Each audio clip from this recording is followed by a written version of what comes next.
ముఖ్యమంత్రికి 4 సార్లు లేఖ రాసిండ్రు ఎన్టీపీసీ స్టేట్ గవర్నమెంట్కు. ఏమని? ఆ 2400 పవర్ మెగావాట్స్ మీకు కావాలనా వద్దా, మేము ఇతర రాష్ట్రాలకు ఇవ్వాలనా అని. దానికి ఆన్సర్ చేయలే.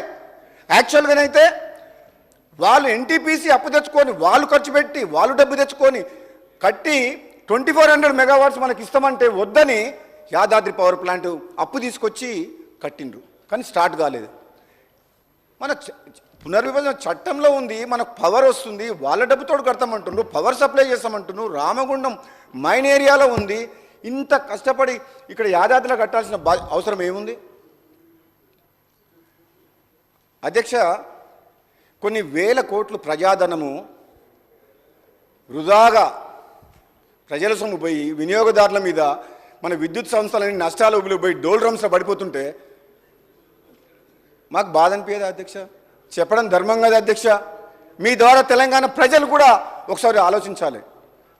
ఆనాడు ఉన్న ముఖ్యమంత్రి ఏమనుకున్నాడో, ఈ రాష్ట్రానికి నేను రాజుని, నా తర్వాత నా కొడుకు, ఒక మోనార్కీ లాగా ఫీల్ అయిపోయిండు.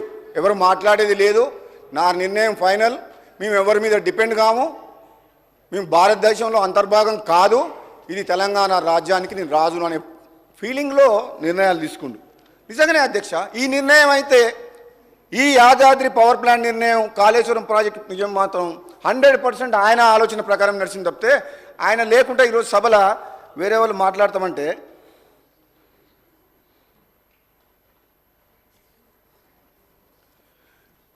మరి ఇప్పుడు మాకు కూడా అనిపిస్తుంది అధ్యక్ష, సభలో ఉండాలి. మరి ఎల్ఓపిగా ఉన్నప్పుడు సభలో ఉండాలి, మా మాటలు కూడా వినాలి, జవాబు చెప్పాలి.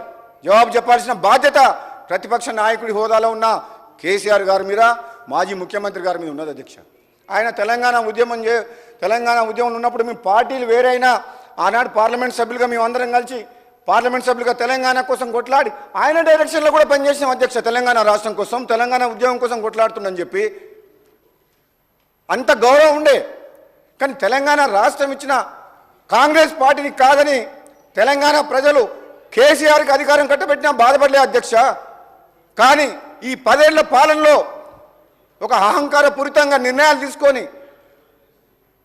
బాధ్యతారహితంగా నిర్ణయాలు తీసుకోవడం వల్ల రాష్ట్రం అప్పుల పాలై ప్రజలు కష్టాలు పడుతుంటే, ఈరోజు జీతాలు ఇవ్వలేని పరిస్థితి, డబ్బులు ఇవ్వలేని పరిస్థితి, రాష్ట్రంలో టెండర్లు వేస్తే ఒక కాంట్రాక్టర్ కూడా రోడ్ వర్క్ టెండర్ ఏమంటే కూడా నేను వేయను అంటుండు, బిల్లులు రాక 2-3 ఏళ్ళు అయిందని. అంటే వ్యవస్థ మొత్తం కూలిపోయింది అధ్యక్ష.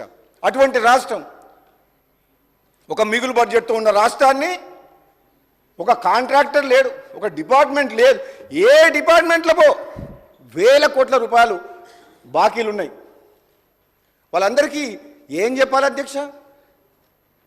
ఎట్లా నడిపించారు అధ్యక్ష వాళ్ళు ప్రభుత్వాన్ని 10 ఏళ్ల పాటు? ఒక ఫ్యామిలీ రూల్ లాగా వాళ్ళకొక్కరికే పవరు. ఆనాడు ప్రభుత్వంలో ఉన్నప్పుడు మంత్రులు, ఎంపీలే కాక ఐఏఎస్ ఆఫీసర్లతోటి కాలు మొక్కించిన చరిత్ర ఇదా ప్రజాస్వామ్యం అంటే? ఇందుకోసమైనా తెలంగాణ వచ్చింది అధ్యక్ష? ఐఏఎస్ ఆఫీసర్లు కాలు మొక్కుతారా అధ్యక్ష? ఆఫీసర్లతో కాలు మొక్కించుకుంటారా? బ్యూరోక్రాట్స్తో కాలు మొక్కించుకున్న చరిత్ర ఎంత బాధాకరం అంటే, నిజంగా అమరవీరుల ఆత్మ క్షోభిస్తుండొచ్చు అధ్యక్ష. ఇది కాదు తెలంగాణ అధ్యక్ష. మేము కోరుకున్న తెలంగాణ, ప్రజలు కోరుకున్న తెలంగాణ ఇది కాదు. కాంగ్రెస్ పార్టీ తెలంగాణ వీళ్ళ కోసం ఇవ్వలేదు.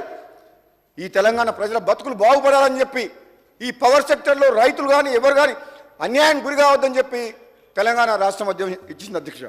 అధ్యక్ష, ఇంకో నిర్వాహకం గురించి చెప్తుంది అధ్యక్ష. ఛత్తీస్గఢ్ గవర్నమెంట్ అయిపోయింది అధ్యక్ష 15 నిమిషాలు.